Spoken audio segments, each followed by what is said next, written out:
everybody, my name is Janine. I'm here with Dave from Attract Capital, and we're here to do our monthly webinars on this snowy November day. Today we're going to talk about why having a proven funding process is key to closing a deal. So Dave, can you tell us a little bit more about that? Sure, Janine. Hi everybody, welcome to the Attract Capital webinar. So I think the problem with a lot of people that want to close their deal is that they don't look at it as a process. They look at it as just a single solution. They look at it on a one-off basis, and they just don't think comprehensively enough about how to close it. And so that's what we're going to talk about today, is that you need a process, and it's not just a quick thing. It's not a quick hit approach. You really have to think of it in a more expansive way. And that's what we've been doing for the last 20 years, and so we wanted to pass this knowledge along. What do you think is the problem with closing deals? Is it because they don't usually go smoothly, or? No, it's a great question, Janine. Deals don't close for a variety of reasons. A lot of times the lender takes too long, or the buyer takes too long and doesn't get through the due diligence process. A lot of times people get, it's called deal fatigue, where they just get tired of working on the deal. And a lot of times, if enough time goes by, time kills deals. So a lot of it can just be that they take too long and they get overly complex. And oftentimes they can fail in the funding process because there's a due diligence issue, or the lender will find something, or the company might underperform. So there's many different reasons why deals don't close. A lot of times more deals don't close than close. And so you really want to focus on how to close your deal as opposed to just accepting the normal risks that come along with it. Okay, so why do you find that the finances fall through? No, that's a great question. It falls through because when the lenders get down to examining the books and records, they'll find things and they'll say, well, you didn't tell me about this, or you didn't tell me about that. Or they may do a background check on one of the management team or one of the buyers and say, well, he has a criminal record, or he's committed bank fraud, or something really extreme. And the lender says we really can't be affiliated with that. So skeletons come out of the closet, or else they find something and they're just not comfortable with the financial direction of the company. So as you're going through people's closets and these skeletons are coming out, it seems that people may not realize how much time this can take, the process. So how do you prevent all of that? No, absolutely. I mean, so you prevent it by being smart about it on the front end, and really it boils down to three things. You have to make sure that you understand the type of lender that you need. So right lender.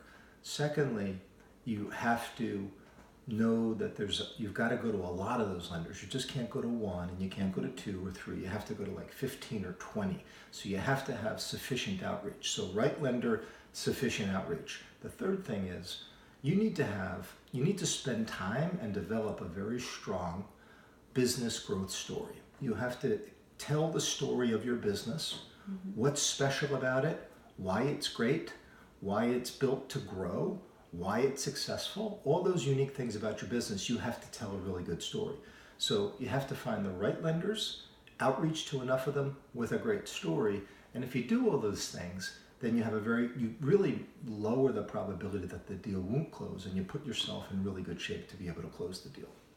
Great. So let's break down those 3 things that you just listed. Okay. So having the right kind of lender, why is that crucial? No, that's a question that everybody asks, and it's because you can waste a lot of time talking to the wrong types of lenders. You can waste a lot of time searching for the right type of lenders.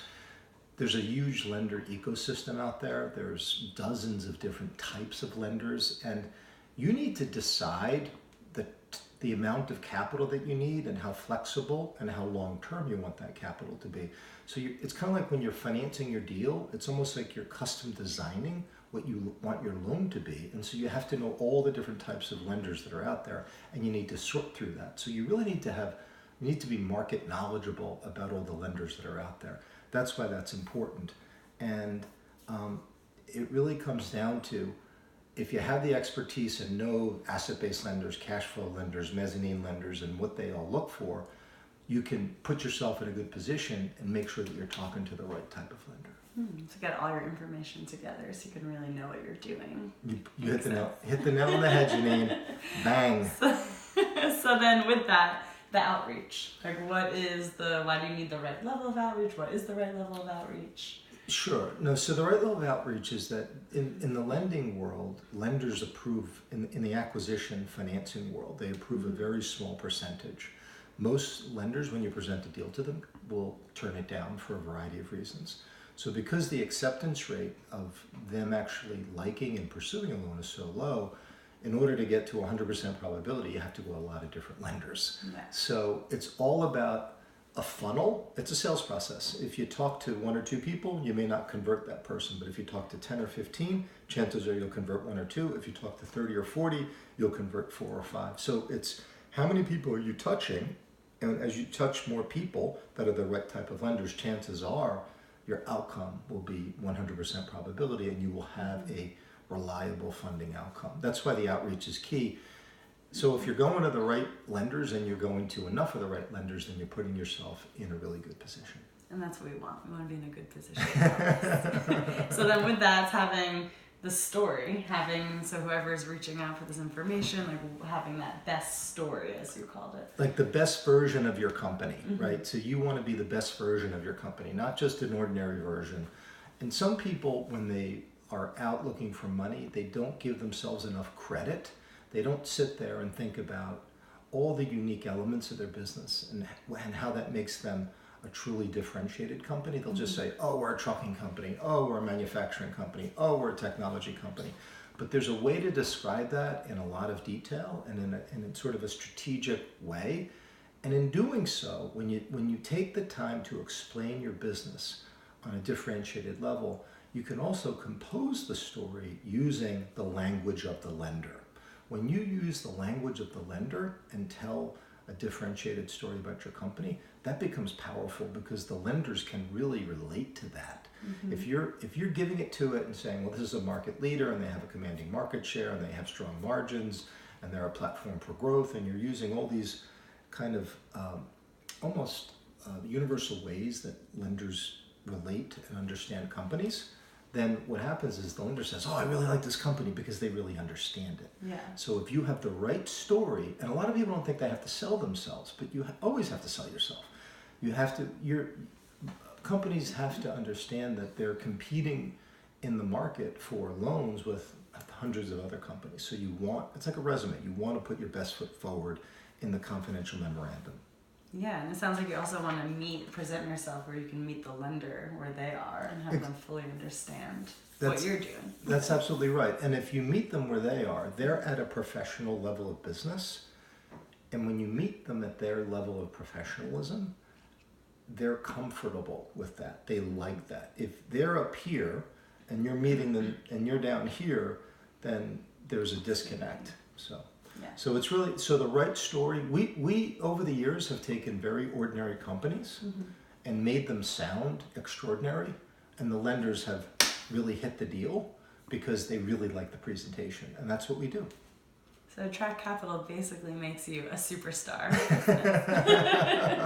So there's a lot of benefits to using a process. Do you want to wrap it up or come back to anything before we... Yeah, I would say in closing that the benefits are you'll find the best lender for you. You will get the best deal that has the high value for you. So you'll get the most amount of money for the longest time period with the most flexibility. And having a process lets you drive the process proactively so you can close quicker. Everybody, time is money and people want to close quickly. If you have a process, you can get to the finish line faster. So the 3 keys, the right lenders, the right outreach, the right story. All right. So it sounds like, as always, Dave is your guy. Reach out to him, go directly to Attract Capital's page, get more information. And that's all for today. Happy Thanksgiving. Thank you, everybody. Take care.